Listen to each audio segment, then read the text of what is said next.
चलिए तो हम स्टार्ट करते हैं। लास्ट टर्न पे हमने पढ़ा था रेडिक्स कॉम्प्लीमेंट।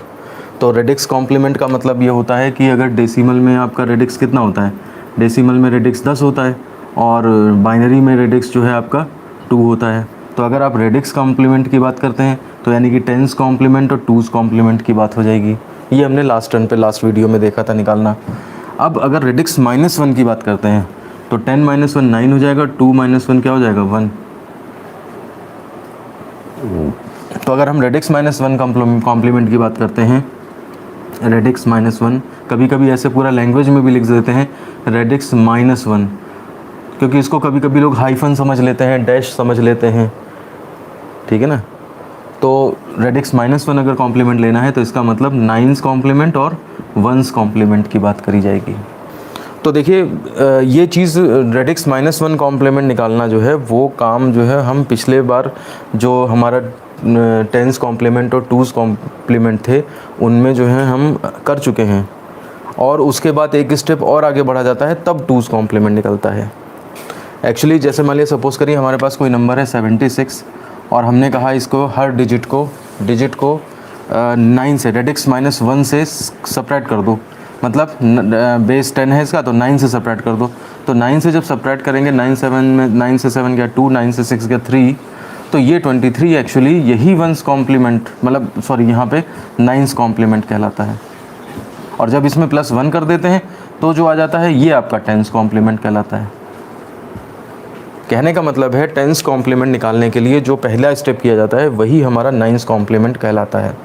अब कुछ लोग ये कहते हैं कि जब ऐसा ही था तो फिर पहले 9s कॉम्प्लीमेंट पढ़ाया जाना चाहिए था और बाद में जो है वो 10s कॉम्प्लीमेंट पढ़ाया जाना चाहिए। लेकिन ऐसा मतलब सोचने वाली बात है कि मेन चीज़ वो 10s कॉम्प्लीमेंट होता है, इसलिए उसको पहले बताया गया है। और उसके अंदर का जो ये छोटा सा प्रोसेस है, पहला स्टेप, उसको 9s कॉम्प्लीमेंट, भले ही वो अंदर समाया हुआ है लेकिन इम्पॉर्टेंस के हिसाब से देखें तो 10s वो पहले बताया जाता है और 9s वाला बाद में बताया जाता है। तो उसी के अंदर 10s कॉम्प्लीमेंट के अंदर, रेडिक्स कॉम्प्लीमेंट के अंदर रेडिक्स -1 कॉम्प्लीमेंट ही समाया हुआ होता है। तो आप लिख लें पहले स्टेप नंबर 1। स्टेप नंबर 1 लिखिए, संख्या के प्रत्येक डिजिट को रेडिक्स -1 संख्या। अब इसकी बात करें अगर ये डेसिमल में कितनी होगी तो डेसिमल में 10 - 1 = 9।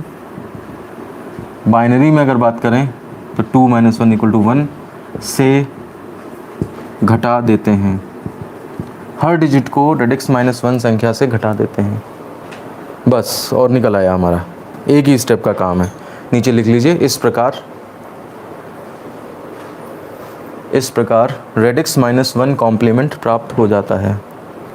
अब देखिए वैरायटी इन्हीं से बन जाएगी। डेसिमल में रेडिक्स -1 क्या है 9, तो 9s कॉम्प्लीमेंट नाम पड़ जाएगा। बाइनरी में रेडिक्स -1 क्या है 1, तो 1s कॉम्प्लीमेंट पड़ जाएगा। अब चूँकि हम डिजिटल इलेक्ट्रॉनिक्स पढ़ रहे हैं तो डिजिटल इलेक्ट्रॉनिक्स में इसकी बाइनरी वाले की ज़्यादा इंपॉर्टेंस है, ठीक है ना। अभी तो हम डेसिमल और बाइनरी दोनों पढ़ रहे हैं कॉम्प्लीमेंट निकालने के लिए, लेकिन जब सब्ट्रैक्शन आएगा, इसके कॉम्प्लीमेंट के थ्रू सब्ट्रैक्शन आएगा, तो उस केस में हम देखेंगे केवल बाइनरी की ही बात करी जाएगी। तो केवल बाइनरी बाद में रह जाना है, और बाइनरी जब रह जाता है तो रूल्स समझने थोड़े से अलग से लगने लगते हैं। इसलिए हम साथ में शुरू में डेसिमल भी चलाते हैं ताकि आपको कॉम्प्लीमेंट का कंसेप्ट समझ में आ जाए। अब इसका निकालने का एक डायरेक्ट रूल भी है। हेडिंग डालिए, डायरेक्ट रूल। लिखिए, यदि R बेस में एक धनात्मक संख्या कैपिटल N दी है जिसके इंटीजर पार्ट में स्मॉल n डिजिट्स हैं तथा फ्रैक्शनल मतलब पॉइंट के बाद फ्रैक्शनल पार्ट में स्मॉल m डिजिट्स हैं, तो संख्या का R-1s कॉम्प्लीमेंट। R-1 देखिए, R बेस है ना, रेडिक्स R है तो रेडिक्स -1 यानी कि R-1 कॉम्प्लीमेंट कैसे निकलेगा। तो ये होता है small r⁻n minus small r⁻m minus capital N। ये वाली वैल्यू आती है, से परिभाषित होता है, से परिभाषित होता है। पर चूंकि इस फॉर्मूले को अप्लाई करना मतलब वैसा काम है, तो इसलिए हम स्टेप को फॉलो करते हैं जो स्टेप अभी पढ़ा था। एक एक डिजिट को सब में से सब्ट्रैक्ट कर दो, काम चल जाता है। चलिए मैं एक बार इसको पढ़ देता हूँ। ये क्या है, यदि आर बेस में एक धनात्मक संख्या है, आर बेस मतलब जैसे 10 बेस हो गया या 2 बेस हो गया, जो भी है, डेसिमल है तो 10 होगा, बाइनरी है तो 2 होगा, तो उसमें एक धनात्मक संख्या n दी है जिसके इंटीजर पार्ट में n डिजिट्स हैं। मतलब पॉइंट लगाने से पहले ये n डिजिट्स हैं और पॉइंट के बाद जो है वो कितने डिजिट्स हैं, वो m डिजिट्स हैं। फ्रैक्शनल पार्ट में m डिजिट है, इधर वाले पार्ट में m डिजिट्स हैं, तो संख्या का r-1 कॉम्प्लीमेंट इतना होता है। अब इतना होता तो है, लेकिन कहाँ से आया है, तो किसी साइंटिस्ट वगैरह ने बताया होगा। हम केवल इसे चेक कर पाएंगे कि ऐसा होता है वास्तव में कि नहीं। तो अभी के लिए आप फॉर्मूला केवल नोट कर लें, ये हमने नोट लिखवा दिया आपको, मतलब रूल। अब हम एक क्वेश्चन देखते हैं। क्वेश्चन में जो आंसर आएगा, हमारा जो स्टेप नंबर 1 लिखा है, जो मेथड है, उससे जो आंसर आएगा वो इससे मैच करेगा। इससे भी आप निकालोगे वही चीज़ आएगी, और उस स्टेप से निकालोगे जो मेथड बताया है उससे भी वही चीज़ आएगी। तो इसको हम चेक करके दिखा सकते हैं कि हाँ ये फॉर्मूला सही है। तो देखिए एग्जाम्पल नंबर 1 देखते हैं हम। 76 बेस 10 का 9th कॉम्प्लीमेंट। अब देखिए अगर बेस 10 है तो आप 9 ही निकाल सकते हो, यहाँ पे आप 1s या 2s या 3s थोड़ा निकाल लोगे। बेस 10 है तो या तो 10s निकल सकता है, वो मैं पिछले वीडियो में देखा। आज 9s देख रहे हैं हम। 9th कॉम्प्लीमेंट ज्ञात करिए, ये क्वेश्चन है। तो देखिए पहले हम नंबर लिख लेते हैं, नंबर इन डेसिमल। तो क्या है हमारे पास 76। अब स्टेप नंबर 1 बनी, एक ही स्टेप होता है, क्या है, हर डिजिट को 9 से, मतलब रेडिक्स -1, रेडिक्स 10 है तो 10 में से 9 से सब्ट्रैक्ट कर दो। सब्ट्रैक्ट ईच डिजिट फ्रॉम 9, तो ये हो जाएगा 9 में से 7 गया 2 और 9 में से 6 गया 3। ये आपका बस 9th कॉम्प्लीमेंट आ गया। Hence 9th complement of 76 base 10 is equal to 23 base 10। ये आंसर हो गया। देखिए 100 में से अगर हम 23 को घटाएं, 100 में से 76 को घटाएं तो 24 आता है, 23 नहीं। तो इसलिए ये ट्रू कॉम्प्लीमेंट नहीं है। इससे आप काम चला सकते हो, फ़ायदा उठा सकते हो, वो सब बात अलग है, लेकिन ये आपका एग्जैक्ट कॉम्प्लीमेंट नहीं है। 76 का एग्जैक्ट कॉम्प्लीमेंट 100 में से 76 को सब्ट्रैक्ट करके यानी कि 24 आएगा, जो कि आपका 10th कॉम्प्लीमेंट में आता था। आज 9th कॉम्प्लीमेंट जो निकाला है उससे 23 आ रहा है, तो इसलिए इसे ट्रू कॉम्प्लीमेंट कहते हैं। वास्तव में कॉम्प्लीमेंट जो निकला है वो ये निकला है, इसे ट्रू नहीं कहते। मेरी बात समझ में आ रही है? पहली बात तो ये आप ध्यान कर लें, ट्रू कॉम्प्लीमेंट का मतलब समझ में आ जाना चाहिए आपको। जो रेडिक्स कॉम्प्लीमेंट होते हैं यानी कि 10s और 2s, वो ट्रू कॉम्प्लीमेंट होते हैं, एक्चुअल कॉम्प्लीमेंट होते हैं, जबकि जो उनके रेडिक्स -1 कॉम्प्लीमेंट है यानी कि 9s या 1s, वो ट्रू कॉम्प्लीमेंट नहीं होते हैं। चलिए तो हम अब वो फॉर्मूला भी चेक कर लेते हैं ज़रा, जो फॉर्मूला हमने अभी पढ़ा था ना कि r⁻n माइनस और क्या था, r⁻m माइनस n, ये होता है आपका रेडिक्स -1 कॉम्प्लीमेंट। तो यहाँ पे देखिए बेस कितना है, r = 10 बेस है। ये फॉर्मूला चेक कर रहे हैं हम, टेस्टिंग कर रहे हैं। तो ज़रा हम इसमें देख लेते हैं। r आपका बेस 10 हो गया, ठीक है ना। n मतलब कितना होता है, इंटीजर कितने हैं, तो 2 इंटीजर हैं, तो n की वैल्यू जो है वो आपकी 2 हो गई। उसके बाद m कितना है, फ्रैक्शनल है ही नहीं पार्ट। 76 के पॉइंट 76 के बाद पॉइंट के बाद कुछ भी नहीं है, तो फ्रैक्शनल पार्ट में डिजिट 0 हो गई। और नंबर क्या है आपका, नंबर है 76। देखिए फॉर्मूले के लिए सारी चीज़ें तैयार हैं। अब आप यहाँ से 9th कॉम्प्लीमेंट निकाल सकते हैं। तो 9th complement is equal to होगा r⁻n यानी कि 10⁻n की वैल्यू, अच्छा n कितना है 2, हाँ तो ये 2 माइनस 10⁻m, m की वैल्यू 0 है, -76, तो ये हो जाएगा 100 - 1 - 76, तो ये आ जाएगा 23। अब आप फॉर्मूले में फ़र्क देखिए, ये 1 एक्स्ट्रा आया ना, तभी तो वो 23 रह गया, नहीं तो 100 में से 76 ज़्यादा 24 रह जाता। तो फॉर्मूले इस तरह से एडजस्ट किए गए हैं कि आपका आंसर बिल्कुल सही आएगा। अभी मैं फ्रैक्शनल वाला भी कराता हूँ, आप फ्रैक्शनल वाले पे भी इसे टेस्ट कर लीजिए। क्वेश्चन है 253.56, 253.56 बेस 10, ये पॉइंट लगा है, का नाइन्स कॉम्प्लीमेंट ज्ञात करिए। 253.56 सब्ट्रैक्ट करें, 9 में से 2 गया 7, 9 में से 5 गया 4, 9 में से 3 गया 6, 9 में से 5 गया 4, 9 में से 6 गया 3। तो nines complement of 253.56 base 10 is 746.43 base 10। ये आंसर हो गया आपका। सब्ट्रैक्ट करते ही वंस मतलब वो कॉम्प्लीमेंट निकल आता है यहाँ पे, और टूज कॉम्प्लीमेंट के लिए इसमें 1 जोड़ते थे। मेन चीज़ आपको बाद में यही याद रखनी है कि वंस ये मतलब इस तरह के रेडिक्स -1 कॉम्प्लीमेंट के लिए बस सब्ट्रैक्ट करते हैं, और टूज वो जो रेडिक्स कॉम्प्लीमेंट है उसके लिए इतना करने के बाद +1 और करते हैं। अब ज़रा फॉर्मूला इस पे लगा के देखिए, ये सही फॉर्मूला आ रहा है क्या? नंबर है आपका 253.56, R10 है, n आपका कितना है? इंटीजर में 3 डिजिट है, और m फ्रैक्शन में कितनी डिजिट है? फ्रैक्शन में 2 डिजिट है। ज़रा अप्लाई करिए इस पे। 10 टू द पावर n का मतलब 3 हो जाएगा, -10 टू द पावर -m का मतलब -2 हो जाएगा, -n का मतलब ये रख देंगे 253.56। तो ये हो जाएगा आपका 1000 -1/100 -253.56।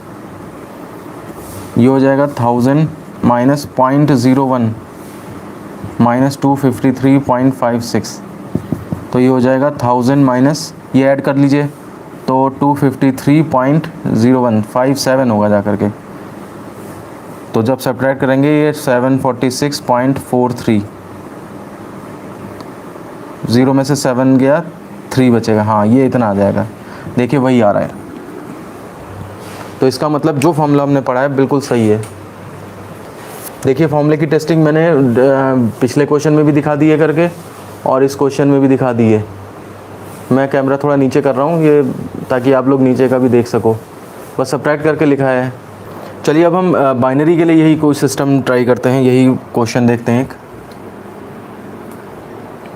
क्वेश्चन है 111010 बेस 2 का वंस कॉम्प्लीमेंट ज्ञात कीजिए। तो देखिए बेस 2 है और वंस कॉम्प्लीमेंट यानी कि रेडिक्स -1 कॉम्प्लीमेंट निकालना है। नंबर इन बाइनरी, डेसिमल की बजाय बाइनरी वाला नंबर चलेगा। तो ये इज इक्वल टू होगा 111010 ये। अब subtract digit from radix -1, radix 2 है, 2 - 1 यानी कि 1। अब इसको कई लोग ये भी कहते हैं कि शॉर्टकट में ये भी कह सकते हो कि इंटरचेंज कर दो। इसको ये भी लिख सकते हैं इंटरचेंज 1 and 0।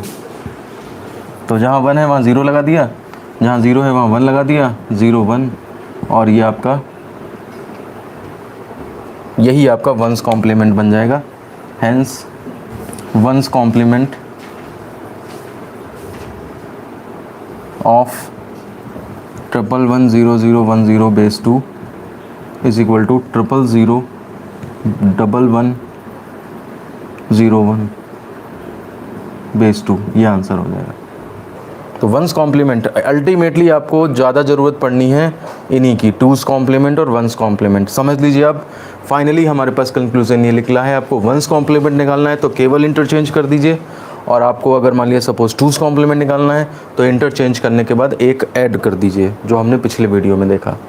फाइनल कंक्लूजन दोनों वीडियोस से इतना निकला है। लेकिन समझने के लिए आपको पूरा दिमाग में बैठाने के लिए कि एक्चुअली क्या चीज़ होती है ये, तो आपको ये सब जानना पड़ेगा कि टेंस कॉम्प्लीमेंट और ये सब चीज़ें पूरा कंसेप्ट था। आगे चलेगा तो हमारा केवल बाइनरी में ही चलेगा, लेकिन कॉम्पिटिशन्स में वाइवा में आपसे कुछ भी पूछा जा सकता है। आपको ऑक्टल का नंबर दे करके 8th कॉम्प्लीमेंट या 7th कॉम्प्लीमेंट पूछा जा सकता है। हेक्सा में दे के आपको 16th कॉम्प्लीमेंट, 15th कॉम्प्लीमेंट, क्योंकि वो आपको चाहते हैं कि आपकी बेसिक कंसेप्ट कैसे हैं। रट तो कोई भी लेगा। ये वंस कॉम्प्लीमेंट निकालना मुझे लगता है क्लास 3rd के बच्चे को भी बताते तो वो कर लेगा। 1 और 0 तो पढ़े ही होते हैं उसने, तो 1 की जगह 0 कर दो और 0 की जगह 1 कर दो। इसमें मैं कहता हूँ क्लास 1 का बच्चा क्यों नहीं कर पाएगा, आप बताओ। तो लेकिन वही बात है, एक्चुअल कंसेप्ट क्या है, कैसे वो हो रहा है, ये चीज़ जो है वो आपको वाइवा में टेस्ट करी जाती है, या जब आप किसी कंपनी में इंटरव्यू देने जाएंगे, ठीक है ना। हर कंपटीशन को आप जब भी फाइट करोगे क्वेश्चंस आएंगे, तो 80% क्वेश्चन ऐसे होते हैं कि हर कोई सॉल्व कर ले, लेकिन 20% क्वेश्चन ऐसे होते हैं जिन्हें कोई ही सॉल्व, मतलब जो स्पेशली उसके जानता है, परफेक्शन है जिसमें, वही कर पाता है उसको, ठीक है ना। एक लास्ट क्वेश्चन आज के लिए कर लेते हैं हम।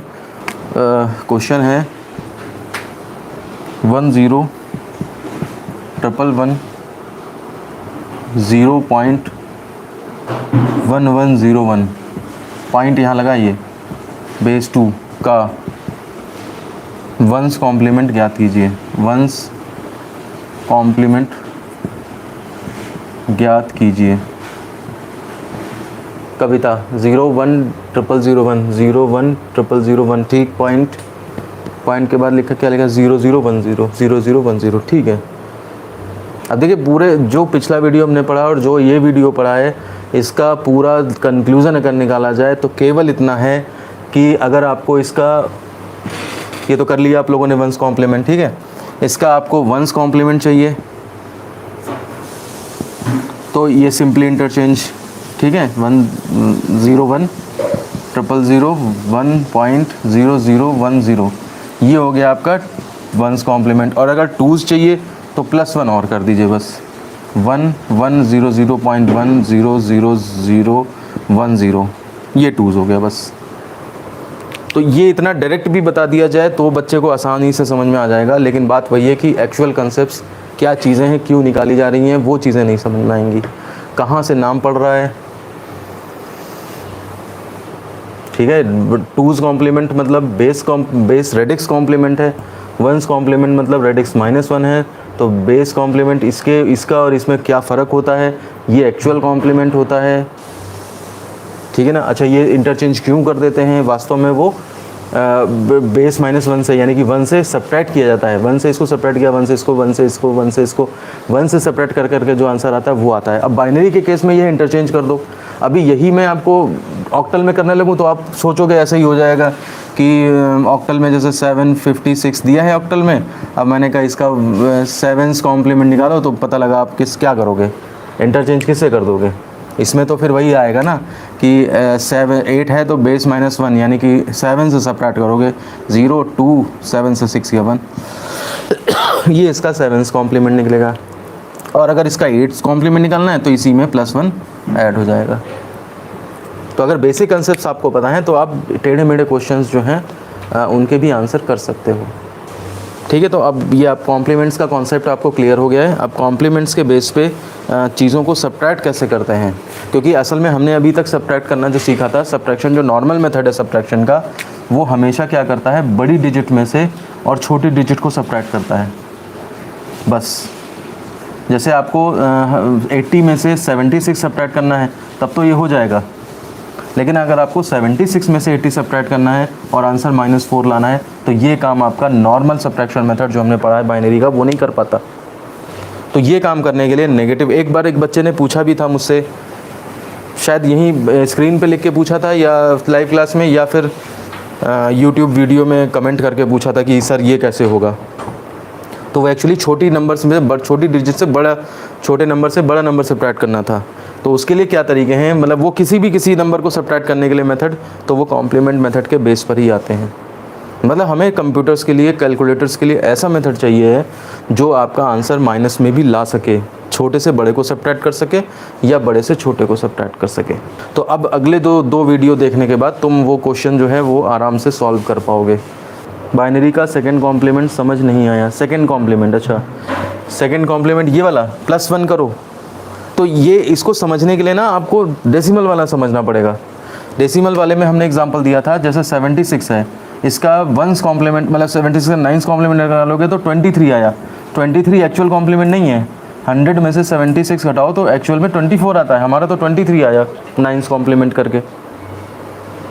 तो इसलिए क्या करेंगे, एक्चुअल कॉम्प्लीमेंट में क्या कम पड़ रहा है, 1 कम पड़ रहा है, तो 1 एक जोड़ देंगे, तो 23 में से एक गया, 23 में से एक जोड़ दो 24। इसलिए हमारा एग्जैक्ट कॉम्प्लीमेंट तभी निकलता है जब हम 9th कॉम्प्लीमेंट में एक जोड़ देते हैं।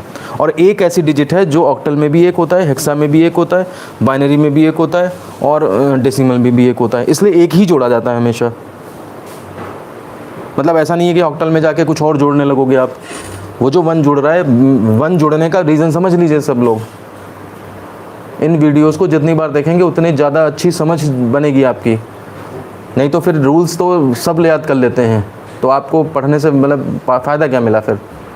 हमसे पढ़ने का क्या फ़ायदा मिला? तो वो यही है कि आप एक्चुअल कंसेप्ट समझें। 76 में से अगर हमने 9th कॉम्प्लीमेंट निकाला 23, ये एक्चुअल कॉम्प्लीमेंट नहीं आया, वो एक्चुअल में 100 में से 76 घटा के 24 आता है। तो आप एक जोड़ोगे तब जाके वहाँ पहुँचोगे।